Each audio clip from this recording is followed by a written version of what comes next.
माँ जी, देखिए मैं आप सबके लिए क्या लेकर आई हूँ। कविता ने अपनी सास से कहा। आज कविता पूरे घर के लिए महंगे कपड़े लेकर आई थी। सास, ससुर, ननद, जेठ सभी के लिए कपड़े थे, लेकिन घर में एक मेंबर और था जिसके लिए कविता ने शॉपिंग नहीं की थी, और वह थी कविता की जेठानी अर्पिता। शाम को किचन में अर्पिता को जाते देखकर कविता ने कहा, भाभी सुनिए ना, ये लीजिए जेठ जी और बच्चे के लिए नया कपड़ा मैं लेकर आई थी। अब अर्पिता ने कविता से कहा, मैंने तुम्हें कितनी बार कहा है, इतने महंगे कपड़े बच्चों के लिए और इनके लिए लाने की कोई जरूरत नहीं है। देखो, पैसों की बचत करना सीखो, क्योंकि वक्त पर अगर पैसे नहीं रहेंगे तब कोई भी काम नहीं देने वाला है। आज की बचत ही कल हमारे काम आती है। तुम पूरी तनख्वाह क्यों खर्च कर देती हो? पूरे एक महीने की मेहनत के बाद ये पैसे आते हैं और तुम खर्च में एक पल भी नहीं लगाती हो। मैं तुम्हें तुम्हारी भलाई के लिए ही कह रही हूँ। भाभी की बात सुनते ही कविता को बहुत जोर से गुस्सा आ गया और वह कहने लगी, भाभी मुझे पता था कि आप अपना लेक्चर जरूर देंगी, इसलिए मैं आपके लिए कुछ नहीं लाई और ना ही आगे से लेकर आऊंगी। असल में भाभी, आपको मुझसे जलन होती है। आप मेरी भलाई के बारे में नहीं सोचती हैं। आपको हमेशा यह लगता रहता है कि मैं आपसे ज्यादा पैसा कमाती हूँ। आप तो कभी भी किसी के लिए इतना महंगे गिफ्ट नहीं लाती हैं, और अगर मैं लेकर आती हूँ तो आप मुझे लेक्चर देती हैं। आप सबके लिए इतने महंगे गिफ्ट ला ही नहीं सकती, क्योंकि इसके लिए दिल बड़ा होना चाहिए, जो आपके पास तो बिल्कुल भी नहीं है। आप एक मिडिल क्लास कंजूस औरत है।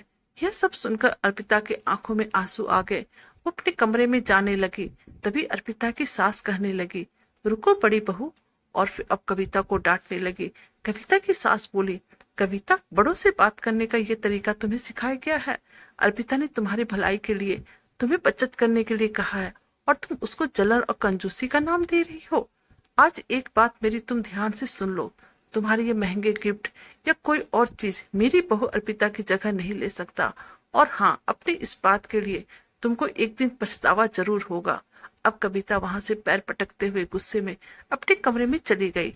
शाम को जब कविता के पति ऑफिस से आए, तब कविता ने अपने पति नमन को ये बात बताई और कहा, नमन, बुरा मत मानना, लेकिन मैं चाहे कितनी भी कोशिश कर लूं, लेकिन भाभी की जगह कभी नहीं ले सकती, क्योंकि मैंने लव मैरिज की है और भाभी ने माँ जी की पसंद की बहू है। इसलिए माँ जी भाभी को ज्यादा प्यार करती है।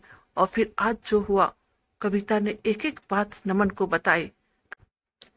कविता ने सोचा कि नमन मेरा साइड लेगा, लेकिन नमन कहने लगा, कविता, आज एक बार फिर से मैं तुम्हें समझा रहा हूँ, तुम जितना गलत भाभी को समझती हो वो उतनी ही समझदार और सुलझी हुई है।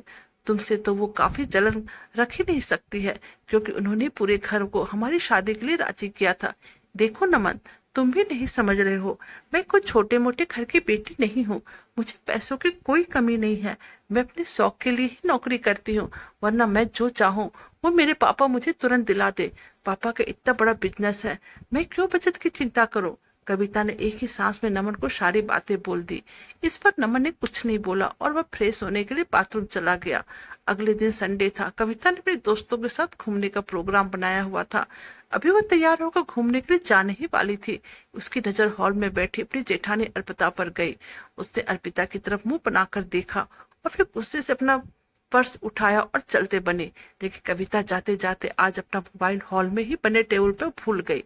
अर्पिता ने उसे आवाज देना चाहा, लेकिन सासू माँ ने मना कर दिया और कहा, जाने दो, अभी आवाज दोगी तो बेचारी में नाराजगी झेलनी पड़ेगी।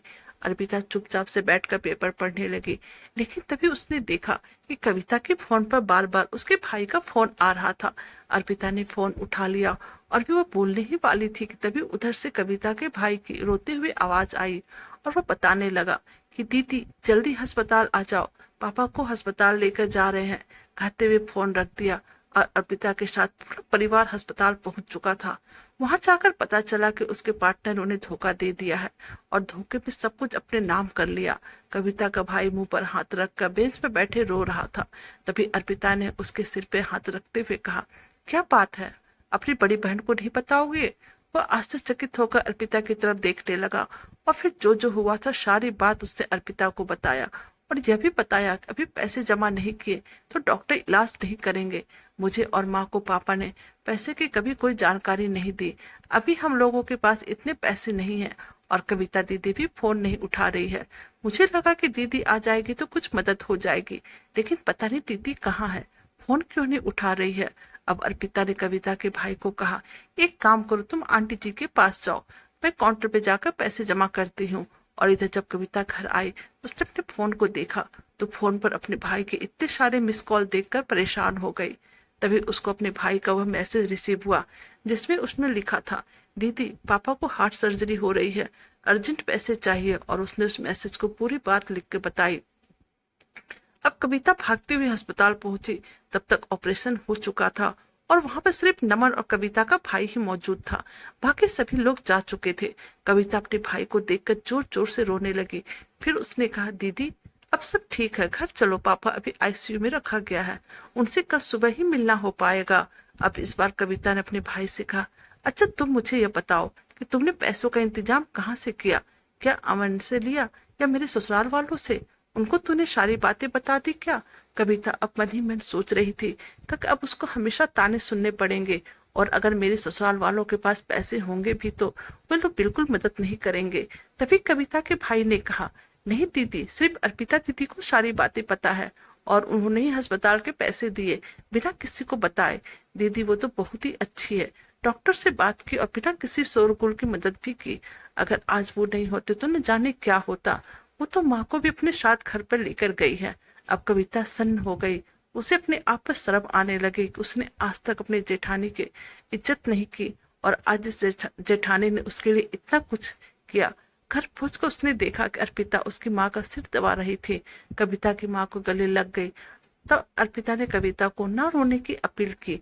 कविता अपने आंसू को रोकते हुए बोली, माँ मैं चेंज करके आती हूँ। कविता ने नमन से कहा, जरा भाभी को कमरे में भेजना। अर्पिता कमरे में आते ही बोली, कविता मैंने तुम्हें रोने से इसलिए रोका क्योंकि आंटी जी कब से रो रही थी और उनका सिर दर्द होने लगा था।